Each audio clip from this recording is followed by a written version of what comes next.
সুপ্রিয় শিক্ষার্থীবৃন্দ, সবাইকে আমার পক্ষ থেকে প্রীতি ও শুভেচ্ছা। আশা করি সবাই অনেক ভালো আছেন। তো আজকে আমার ক্লাসটি রসায়ন দ্বিতীয় পত্র জৈব রসায়ন এর একটি গুরুত্বপূর্ণ টপিক অ্যালকোহল, এর উপর আজকে পূর্ণাঙ্গ ক্লাসটি আমি নেব। তো এক্ষেত্রে যে বিষয়গুলি আমি আলোচনায় আসবে সেগুলো হলো অ্যালকোহলের শ্রেণী বিভাগ, অ্যালকোহলের প্রস্তুতি, অ্যালকোহল শনাক্তকরণ ও অন্যান্য অ্যালকোহলের কিছু রাসায়নিক ধর্ম। এই বিষয়গুলি আমি আজকে আলোচনা করব। তো আমি এক এক করে শুরু করছি তাহলে আজকে আলোচনা। সবাই আমার ক্লাসটি মনোযোগ সহকারে দেখবে। তো কোথাও কোনো বুঝতে অসুবিধা হলে আমাকে কমেন্টস করে জানাবে আমার ক্লাসের নিচে, তাহলে আমি সেখানে রিপ্লাই দিয়ে দেবো তোমাদেরকে। তো আসো আমরা প্রথমে অ্যালকোহলের শ্রেণীবিভাগটা আগে জেনে নিই। অ্যালকোহলের শ্রেণীবিভাগ যদি আমি করি, প্রথমত আমি কিসের ভিত্তিতে করবো শ্রেণীবিভাগটা, এটা কয়েকটা বিষয় রয়েছে এক্ষেত্রে।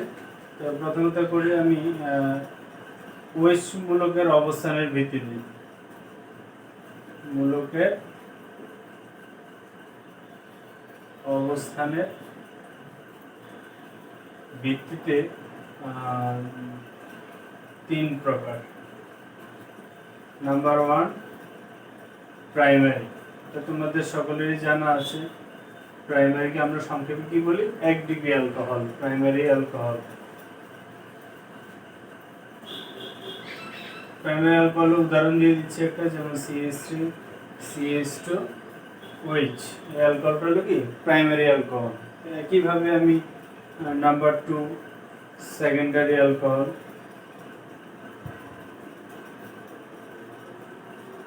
সেকেন্ডারি অ্যালকোহল হলো তোমার যেটা 2 ডিগ্রি হিসাবে আমরা জানি। সেকেন্ডারি অ্যালকোহল কি 2 ডিগ্রি অ্যালকোহল যেটা আর কি। তো সেক্ষেত্রে আমি বিষয়টা ব্যাখ্যা করবো একটু পরে। দেখো, OH মূলক যে কার্বনের সাথে যুক্ত আছে সেই কার্বনটার সাথে সরাসরি কতটা কার্বন আছে বা অ্যালকাইল গ্রুপ যুক্ত আছে সেটার উপর ডিপেন্ড করে 1 ডিগ্রি 2 ডিগ্রি হয়ে যায়। সেক্ষেত্রে OH মূলক যে কার্বনের সাথে আছে তার সাথে একটি অ্যালকাইল মিথাইল বা একটি কার্বন যুক্ত আছে সরাসরি। এই দিকে শিকল লম্ব হলেও সেটা 1 ডিগ্রি থাকবে। এখানে এসে দেখো দুই পাশে দুইটা মিথাইল মূলক আছে, তাহলে মাঝখানে OH যে কার্বন তার প্রদর্শন কটা দুইটা অ্যালকাইল, মানে দুইটা কার্বন সরাসরি এই কার্বনের সাথে যুক্ত। এই কার্বনের উপর ডিপেন্ড করবে এই কার্যকরী মূলক যে কার্বনের সাথে যুক্ত সেই কার্বনটা কয়টা কার্বনের সাথে যুক্ত আছে। সিম্পলি এটাই সবচেয়ে ইজি মেথড। তো এক্ষেত্রে সেটা 2 ডিগ্রি হয়ে গেল। অর্থাৎ এই যৌগটার নাম তো তোমাদের জানা আছে, ইথানল। এটা হলো কি, এটা তো 1 2 3 তাহলে এটা প্রো টু অল। একইভাবে যদি আমি নাম্বার 3 যে এটা টারশিয়ারি, যেটা টারশিয়ারি 3 ডিগ্রি, সেটা হলো এখানে খেয়াল করো যে এখানে যে কার্বনের সাথে আরেকটি হাইড্রোজেন রয়েছে, হাইড্রোজেনের পরিবর্তে আরেকটি অ্যালকাইল মূলক সেখানে যুক্ত হবে। সি আরেকটি অ্যালকাইল যুক্ত করলাম, এদিক দিয়ে ওএইচটা দিয়ে দিলাম, এদিক দিয়ে সি। এখন আমি ওএইচ মূলক যে কোনো পজিশনে দিতে পারি। এটা নাম্বারিং হলো 1 2 3। দেখো এই যে কার্বনের সাথে 3টি অ্যালকাইল সরাসরি যুক্ত আছে, এটা 3 ডিগ্রি হয়ে গেল। এটা হলো 2 মিথাইল প্রোপ-2-অল, 2 মিথাইল প্রোপ-2-অল। এইভাবে আমরা প্রাইমারি সেকেন্ডারি টারশিয়ারি অ্যালকোহল, এখানে কার্বন সংখ্যা যে আছে এটা বাড়তে পারে, সংখ্যা অনেক বাড়তে পারে। এখানে কার্বন 3 4 5, অর্থাৎ ওএইচ মূলকটা যদি শুধু প্রান্তে থাকে তাহলে সেটা 1 ডিগ্রি হবে। ওএইচ মূলক যদি মাঝখানে থাকে, দুই পাশে কার্বন শিকল থাকে, তাহলে সেক্ষেত্রে এটা 2 ডিগ্রি হবে। এবং ওএইচ মূলক মাঝখানে এবং ওই ওএইচ যে কার্বনের সাথে তার সাথে আরেকটা পার্শ্ব শিকল থাকলে সেটা 3 ডিগ্রি হবে। আশেপাশে কার্বন সংখ্যা আরো অনেক বাড়তে পারে। এইভাবে আমরা প্রাইমারি সেকেন্ডারি টারশিয়ারি অ্যালকোহলগুলোকে আমি চিনবো। এটা চেনাটা খুব জরুরি, এই কারণে বলছি। আমি একটু দেখে নিচ্ছি ভিডিওটা ঠিকঠাক হচ্ছে কিনা।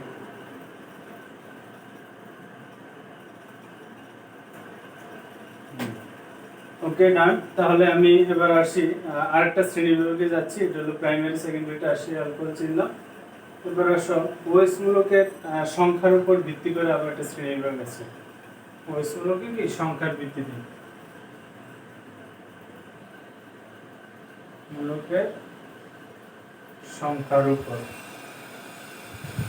উপর এটা আবার বিশেষ করে এটা অনেক রকমই হয়ে থাকে। এটা বিভিন্ন প্রকার হতে পারে। আমি এখানে দেখছি মনোহাইড্রিক অ্যালকোহল, মনোহাইড্রিক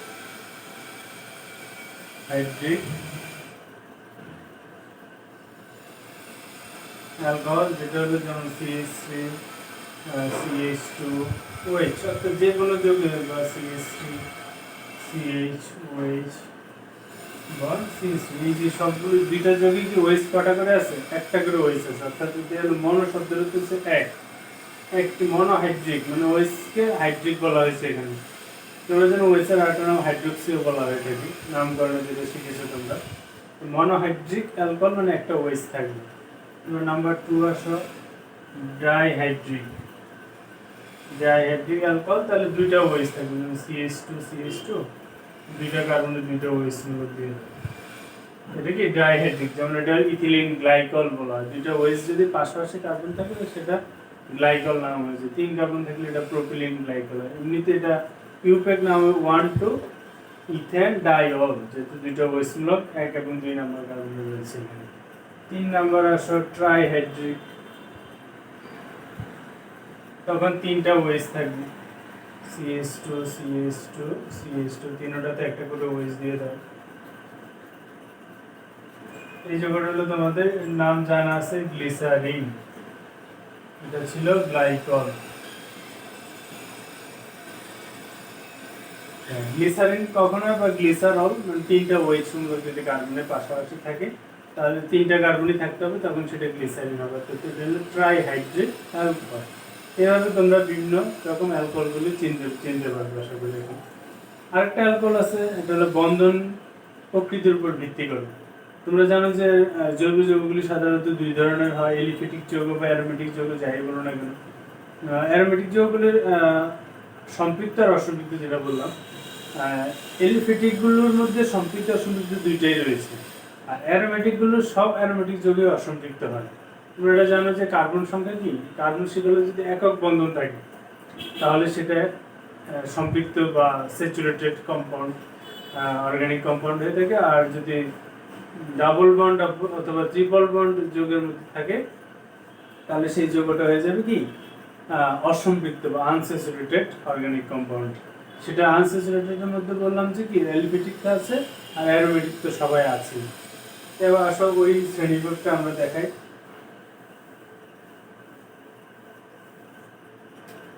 বন্ধন প্রকৃতি, এটা হলো দুই প্রকার, এক হলো সম্পৃক্ত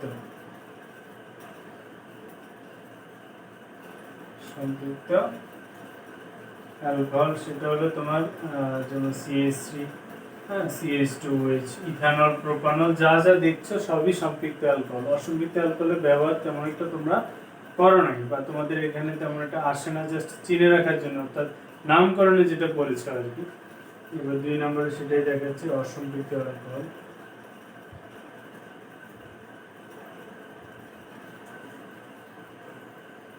অসম্পৃক্ত অ্যালকোহল সেটা হবে কি থাকবে, একটা দ্বিবন্ধন থাকবে, CH3, CH double bond CH bond OH। যেমন এই যৌগটার নাম হলো কি, এটা 1, এটা 2, এটা কি 3, তাহলে প্রো 1 in 1 all। তাহলে এই যৌগটা হলো কি অসম্পৃক্ত অ্যালকোহল, কারণ এটা এই যৌগটার মধ্যে কি রয়েছে, একটা দ্বিবন্ধনের উপস্থিতি রয়েছে। এরকম একটা দ্বিবন্ধন বা একটা ত্রিবন্ধন থাকলেই সেটা কি হয়ে যাবে, অসম্পৃক্ত অ্যালকোহল হয়েছে। তো আশা করি তাহলে অ্যালকোহলগুলি চিনতে তোমাদের অসুবিধা হবে না। হ্যাঁ, আরেকটা প্রকার রয়েছে যেটা হলো কি, তোমরা জানো যে সবগুলো যৌগই মোটামুটি এলিফ্যাটিক এবং অ্যারোমেটিক দুইটা ভাগ রয়েছে। ঠিক অ্যালকোহলের মধ্যে এলিফ্যাটিক অ্যালকোহল আছে, আবার অ্যারোমেটিক অ্যালকোহলও রয়েছে। তো সেটা হলো এলিফ্যাটিক অ্যালকোহলগুলো দেখাও, এলিফ্যাটিক, আর এটা হলো কি অ্যারোমেটিক।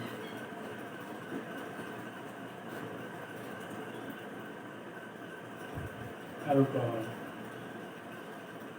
তাহলে এলিফ্যাটিক অ্যালকোহল মোটামুটি সবই জানা, CH3, CH2OH, অর্থাৎ কি মুক্ত শীতল থাকবে সব। এখানে যা যত অ্যালকোহল এই পর্যন্ত বললাম সবগুলি ছিল এলিফ্যাটিক অ্যালকোহল। তাহলে অ্যারোমেটিক কোনগুলো হবে, বেনজিন চক্র থাকবে। বেনজিন চক্রের মধ্যে কি থাকবে, CH2 এই OH, হ্যাঁ, সরাসরি OH থাকবে না, সরাসরি OH থাকলে সেটা ফেনল হয়ে যায়। ফেনল কিন্তু অ্যালকোহল বলা হয় না, ফেনল সম্পূর্ণ একটা ভিন্ন কার্যকরী মৌল বিশিষ্ট একটা যৌগ শ্রেণী সেটা। তো অ্যালকোহল হবে যে বেনজিন চক্রে অবশ্যই কার্বন থাকবে, ওই কার্বনের পার্শ্বকলে OH মূলক থাকবে, যেমন এটা বেনজাইল অ্যালকোহল, বেনজাইল অ্যালকোহল। ওকে, তাহলে আমরা যেটা জানি যে বেনজিনে দেখো এটা এই বেনজিনে OH থাকলে সেটা কি ফেনল, বাট এটাকে অ্যালকোহল বলা যাবে না, এটা শুধু ফেনল, এটি অ্যালকোহল নয়। হ্যাঁ, এটা খেয়াল রাখতে হবে, এটা কোনোভাবে এটাকে অ্যালকোহল বলবো না। তাহলে এটা আমরা এই হলো মোটামুটি আমরা অ্যালকোহলের শ্রেণীবিভাগগুলি চিনলাম। এটা জানলে তোমাদের বিভিন্ন যৌগগুলি চিনতে অনেক অবজেক্টিভ MCQতে এই ধরনের উদাহরণগুলি আসবে, এগুলো একটু ভালো করে আশা করি জেনে নেবে। আর একটু আমি যেভাবে দেখেছি বইটা পড়ে আর একটু ক্লিয়ার কনসেপ্ট নিতে পারবে সেগুলো। এবার আসলে আমরা অ্যালকোহলের প্রস্তুতি চলে যাচ্ছি। অ্যালকোহলগুলো কি কি জৈব যৌগ থেকে অ্যালকোহল সহজে প্রস্তুত করা যায়, এই ধরনের অর্থাৎ প্রত্যেকটারই যৌগের এরকম কয়েকটা প্রস্তুতি তোমাদের শিখতে হবে। এবার আসো প্রস্তুতি, এটা হলো সাধারণ প্রস্তুতি। হ্যাঁ, প্রস্তুতিটা কি, এটা সাধারণ। একটা আছে যে বাণিজ্যিক প্রস্তুতি। বাণিজ্যিক প্রস্তুতিটা এটা ভিন্ন, যে কোনো একটা অ্যালকোহল যেটা বেশি প্রয়োজন শুধু ওইটাকেই তৈরি করা হয়। হ্যাঁ, ওইটা হলো বাণিজ্যিক। ওইটা আবার এটা যেমন একটা প্রস্তুতি পদ্ধতি দিয়ে মোটামুটি ওই শ্রেণীর সকল সদস্যকে তৈরি করা যাবে, কিন্তু বাণিজ্যিকভাবে শুধু একটা অ্যালকোহলকেই বা একটা যৌগকেই সেক্ষেত্রে তৈরির বিষয়ে গুরুত্ব দেওয়া হয় বেশি। এক নাম্বার হলো তোমার RX থেকে। RX তোমরা জানো কি, অ্যালকাইল হ্যালাইড। অ্যালকাইল হ্যালাইড মানে কি, একটা অ্যালকাইল মূলকের সাথে হ্যালোজেন থাকে। এই ধরনের যৌগগুলো থেকে সহজে এই অ্যালকোহল তৈরি করা যায়, যেমনটা CH3 Cl+, সোডিয়াম হাইড্রোক্সাইড। অবশ্যই সোডিয়াম হাইড্রোক্সাইড কি হতে হবে, অ্যাকোয়াস হতে হবে। আমি এখানে সাধারণ বিক্রিয়া আর দিয়ে দেখাতে হয়, আর না দিয়ে আমি একেবারে উদাহরণস্বরূপ দেখাচ্ছি। আর এর পরিবর্তে মিথাইল ইথাইল এগুলো দিয়ে ব্যবহার করছি এখানে। তো এখানে সোডিয়াম হাইড্রোক্সাইডটা অবশ্যই কি জলীয় সোডিয়াম হাইড্রোক্সাইড দেবো, কারণ অ্যালকোহলে দ্রবীভূত সোডিয়াম হাইড্রোক্সাইড দিলে সেক্ষেত্রে আবার অপসারণ বিক্রিয়া ঘটে। তাহলে এখানে জাস্ট প্রতিস্থাপন হবে, CH3 কি হবে, OH হবে, আর সোডিয়াম ক্লোরাইড হয়ে গেল। তাহলে এটা কি তৈরি হয়ে গেল, মিথানল। এভাবে অ্যালকোহলগুলো এক এক করে তৈরি করতে পারবে। আরেকটা উদাহরণ দিয়ে আমি দেখাচ্ছি, CH3 CH2 Br প্লাস এখানে সোডিয়াম হাইড্রোক্সাইডের পটাশিয়াম হাইড্রোক্সাইডের ব্যবহার করতে পারবে। তো সেম আগের মতোই Br প্রতিস্থাপিত হবে OH মূলক দ্বারা। তাহলে CH3 CH2 OH plus potassium bromide, এটা হলো কি তৈরি হয়ে গেল, ইথানল। ব্যাস, এভাবে এক এক করে প্রত্যেকটা অ্যালকোহল তোমরা তৈরি করতে পারবে এই সাধারণ প্রস্তুতি হলে। এখানে কার্বন সংখ্যা বাড়লে এখানে কার্বন সংখ্যাটা বাড়বে। এটা গেল এক নম্বর প্রস্তুতি। এবার দুই নম্বর আসো অ্যালকিন থেকে। অ্যালকিন তোমরা জানো যে কি, কার্বন দ্বিবন্ধনযুক্ত যে যৌগগুলি। তো আমরা এখানে একটা উদাহরণ ব্যবহার করি, CH2 ডাবল বন্ড, এটা অ্যালকিন থেকে। ইথিন প্লাস আমি এখানে কি যোগ করতে পারি, যেটা অ্যালকোহল তৈরি করব, এখানে পানি যোগ করেও করতে পারো, সালফিউরিক অ্যাসিড যোগ করেও সেটা করতে পারো।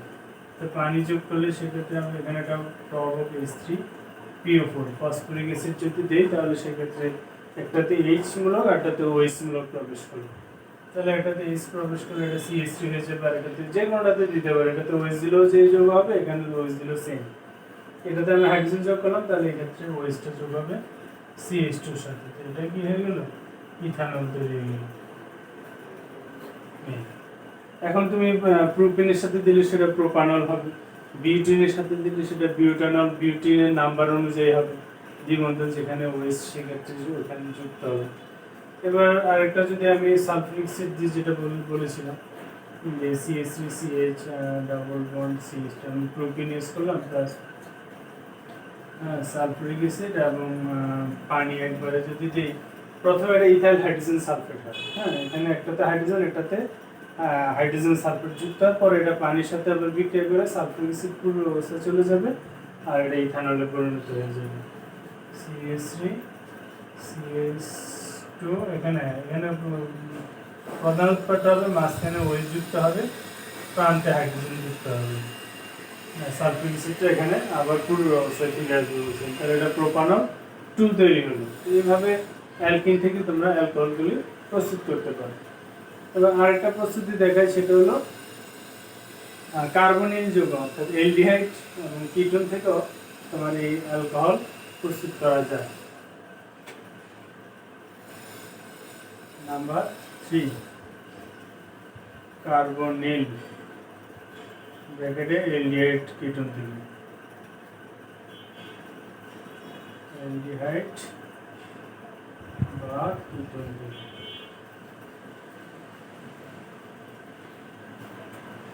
এই প্রস্তুতিটা আমরা এখন দেখাবো। তো এক্ষেত্রে আমরা এই বিক্রিয়াগুলো হলো কার্বনিল যৌগ, তোমরা জানো যে সিও মূলক থাকবে, সিও মূলকের বিজারণ ঘটবে এক্ষেত্রে। সিও মূলকটা ও অক্সিজেনের সাথে আরো হাইড্রোজেন যুক্ত, এটা ওএইচ মূলকে পরিণত হবে আর কি। আমি একটু দেখে নিচ্ছি তো সব ঠিকঠাক আছে কিনা।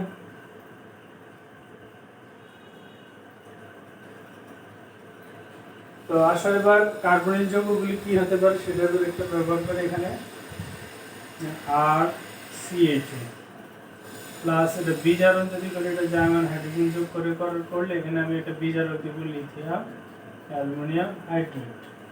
এই বিজারকটা দিয়ে আমরা এই বিক্রিয়াটা করে থাকি। এই লিথিয়াম অ্যালুমিনিয়াম হাইড্রেট থেকে কি জার্মান হাইড্রোজেনটা বেরিয়ে আসবে। আর এই জার্মান হাইড্রোজেন এখানে কি থাকে, এই জিনিসটার গঠনটা এমন আর কি, আর বন্ড সি ডাবল বন্ড ও বন্ড কি এইচ, এই অক্সিজেনটা এভাবে ডাবল বন্ড আকারে থাকে। তাহলে এই হাইড্রোজেন এসে কি করবে, এটার সাথে ওএইচ মূলক গঠন করবে, পাশাপাশি এখানে একটা হাইড্রোজেন যোগ হবে, কারণ কার্বনের এখানে একটা যোজনী পূর্ণ করতে হবে।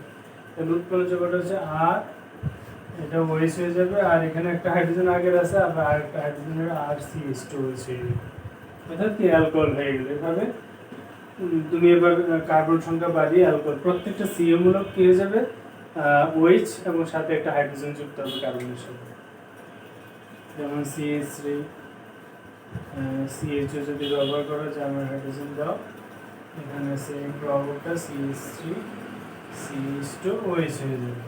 সেম প্রোপানন যদি ব্যবহার করো CH3 CO CH3, সেম জার্মান হাইড্রোজেন সেম প্রভাবক, তাহলে CO জায়গায় কি হবে, ওই একটা OH হবে অক্সিজেনটা, আবার তার সাথে একটা হাইড্রোজেন যোগ হবে CH3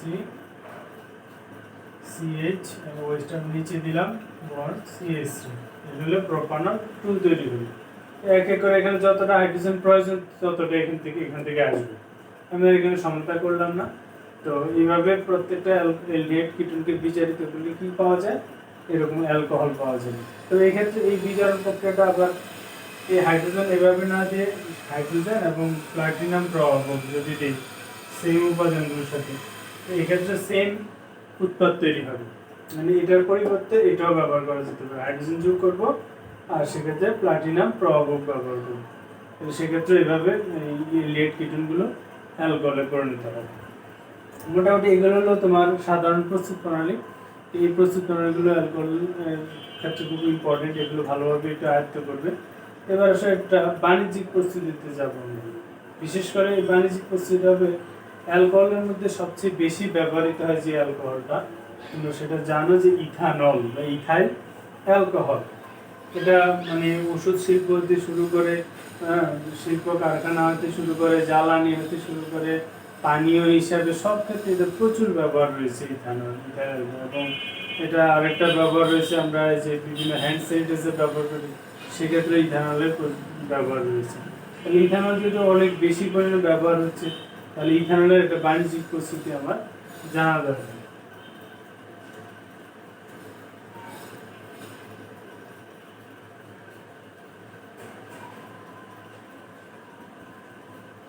ইথানলের বাণিজ্যিক প্রস্তুতি আসলে এটা কিসে থেকে, আমরা সাধারণত স্টার্চ থেকে এটা করি, স্টার্চ থেকে, কারণ স্টার্চের উৎস তোমরা জানো যে চাল, গম, আলু, হ্যাঁ, আখের রস টস যেটা শুরু করো, আখের রস সরাসরি স্টার্চ না হয়, এটা মল্টোজ হয়।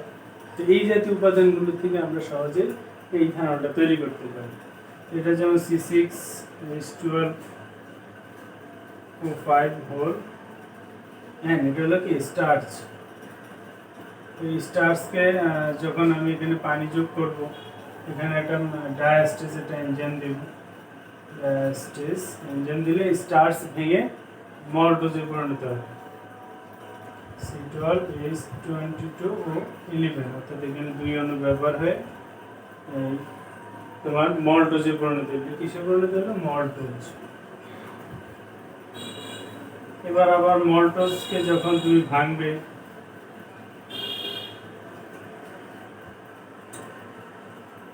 মল্টোজকে যখন আবার পানি যোগ করে এটাকে যখন মেল্টেজ এনজাইম দেওয়া হবে, মেল্টেজ, তখন মেল্টেজ এনজাইম এটাকে ভেঙে গ্লুকোজ এবং ফ্রুক্টোজে পরিণত C6H12O6, আবার C6H12O6 এরকম দুইটা পরিণত, একটা গ্লুকোজ হয় একটা ফ্রুক্টোজ হয়। এখানে আণবিক সংখ্যায় এক, গাঠনিক একটু পার্থক্য রয়েছে। তো এই গ্লুকোজ ফ্রুক্টোজগুলো যখন তৈরি হবে সেগুলো থেকে এবার আমি সহজে জাইমেস নামক একটা এনজাইম দিয়ে, জাইমেস এনজাইম দিলে সেটা কি হয়ে যাবে? Ethanol, CH3CH2OH plus carbon dioxide উৎপন্ন হবে। ওকে, তাহলে ইথানল এবং কার্বন ডাইঅক্সাইড উৎপন্ন হয়ে গেল। তো এইভাবে এই যে প্রক্রিয়াটা, এই প্রক্রিয়াটাকে বলা হচ্ছে ফার্মেন্টেশন বা গাজন প্রক্রিয়া। অর্থাৎ যে প্রক্রিয়ায় জটিল জৈব অণু ভেঙে সরল জৈব অণুতে পরিণত হয় সেটা হলো ফার্মেন্টেশন প্রক্রিয়া। এক্ষেত্রে এই যে এগুলো এনজাইমগুলো, এই এনজাইমগুলো পাওয়ার জন্য আমরা সহজেই কি ব্যবহার করি? ইস্ট ব্যবহার করে থাকি। ইস্ট দিয়ে এগুলো পরে মোটামুটি 1-2 দিন রেখে দিলে এই ইস্ট থেকে এনজাইমগুলো বেরিয়ে এই বিক্রিয়াগুলো সংঘটিত হয় ধীরে ধীরে। তো এইভাবে আমরা বাণিজ্যিকভাবে প্রচুর পরিমাণ ইথানল তৈরি করে থাকি। তাহলে এই প্রক্রিয়াটা তোমরা একটু জেনে রাখবে। তাহলে মোটামুটি অ্যালকোহলের এই প্রস্তুতিগুলো আমরা ভালোভাবে জানবো। এবার আসলে আমরা অ্যালকোহলের শনাক্তকরণে যাব।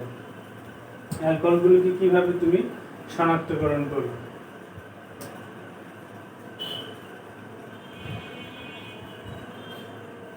অ্যালকোহল শনাক্তকরণ, এই অ্যালকোহল শনাক্তকরণ আমরা দুইটা পদ্ধতিতে করি, মানে দুইটা শনাক্তকরণ পদ্ধতি রয়েছে। একটা হলো সোডিয়াম ধাতু দিয়ে করে, একটা হলো ফসফরাস পেন্টাক্লোরাইড দিয়ে করে দেখি। আমরা 1 নম্বরে আসি সোডিয়াম ধাতু দ্বারা।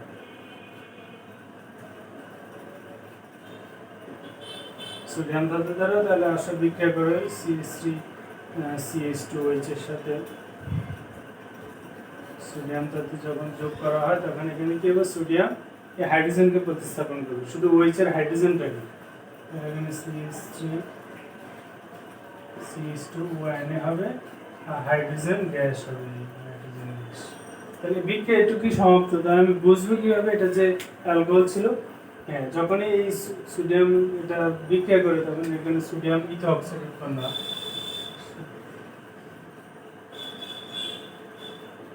সোডিয়াম ইথাঅক্সাইড এবং হাইড্রোজেন গ্যাস। তো এই হাইড্রোজেন গ্যাসটা যখন টেস্ট টিউবেতে বিক্রিয়াটা আমি করব, তো টেস্ট টিউবের মুখে হাইড্রোজেন গ্যাসটা বুদবুদ সহকারে এখান থেকে উঠবে। তাহলে এটা যে হাইড্রোজেন গ্যাস নিশ্চিত হবে কীভাবে? একটা ডিএসএলআর কাঠি জ্বালিয়ে যদি এই টেস্ট টিউবের মুখে ধরি আমি, তাহলে দেখা যাচ্ছে ডিএসএলআর কাঠিটা জ্বলবে না, কিন্তু টেস্ট টিউবের মুখে আগুন জ্বলতেছে। অর্থাৎ হাইড্রোজেন গ্যাস নিজে জ্বলে কিন্তু অন্যকে জ্বলতে সাহায্য করে না। তো কাঠিটা সেক্ষেত্রে জ্বলতে সাহায্য করবে না, কিন্তু এই গ্যাসের টেস্ট টিউবের মুখে যে গ্যাসটা বেরিয়ে আসতেছে এই গ্যাসটা জ্বলতে থাকে। এইভাবে আমরা হাইড্রোজেন গ্যাসের উপস্থিতি নিশ্চিত হবো এবং সেটা অ্যালকোহল ছিল সেটা আমরা নিশ্চিত হয়ে যাবো। সোডিয়াম একমাত্র অ্যালকোহলের সাথে বিক্রিয়ায় এই হাইড্রোজেন গ্যাসটা নির্গত করে। যে কোনো অ্যালকোহলে তুমি সেটা ব্যবহার করতে পারবে। 2 নাম্বার আসে ফসফরাস পেন্টাক্লোরাইড, PCl পেন্টাক্লোরাইড। তো ফসফরাস পেন্টাক্লোরাইডের সাথে এরকম একটা অ্যালকোহলে বিক্রিয়া করো।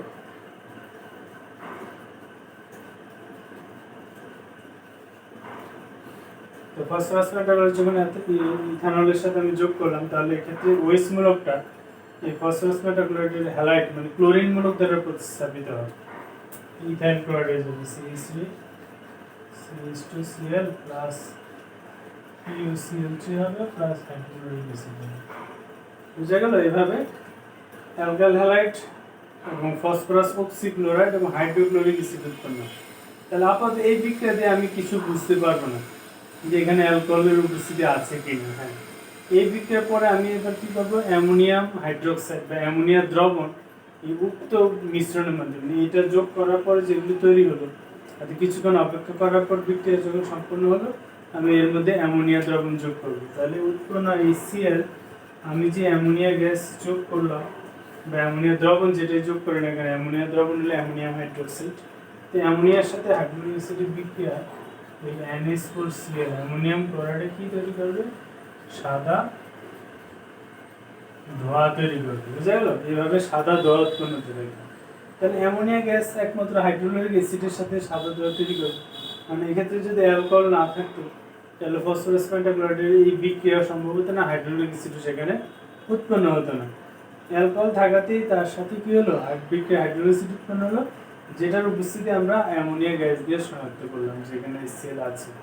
হাইড্রোক্লোরিক অ্যাসিড না থাকলে অ্যামোনিয়াম ক্লোরাইডের সাদা ধোঁয়া উৎপন্ন হতো না। এই হলো মোটামুটি তোমার অ্যালকোহলের এই দুটো শনাক্তকরণ, তোমরা ভালোভাবে পড়ে নিবে। হ্যাঁ, কীভাবে তোমার একটা যৌগীয় উদ্দীপকে অ্যালকোহল থাকবে এটা কীরূপে শনাক্তকরণ করবে, তখন তুমি যে কোনো একটা দিয়ে শনাক্তকরণটা দেখাতে পারো। আবার অনেক সময় এই বিক্রিয়াগুলো উদ্দীপক হিসাবেও থাকতে পারে।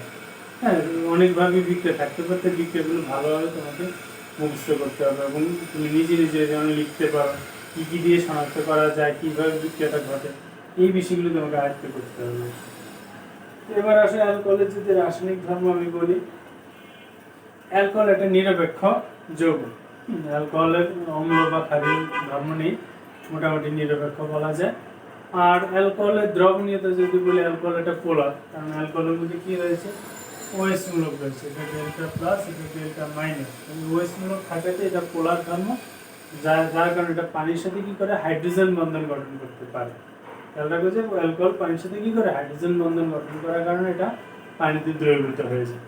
তবে সেটা 3 কার্বন, মিথানল, ইথানল, মিথানল থেকে কি প্রোপানল পর্যন্ত 3টা কার্বনই, 3টা অ্যালকোহল পানিতে দ্রবীভূত হয়।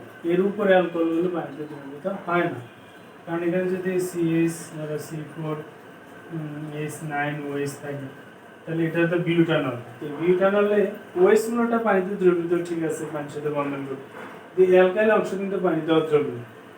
এই অ্যালকাইল অংশের শিকল যখন দীর্ঘ হয়ে যায় তখন এই OH মূলকের পক্ষে এই অ্যালকাইল অংশটাকে পানিতে দ্রবীভূত করানো সম্ভব হয় না, যার কারণে সেটা অদ্রবণীয় থেকে যায়।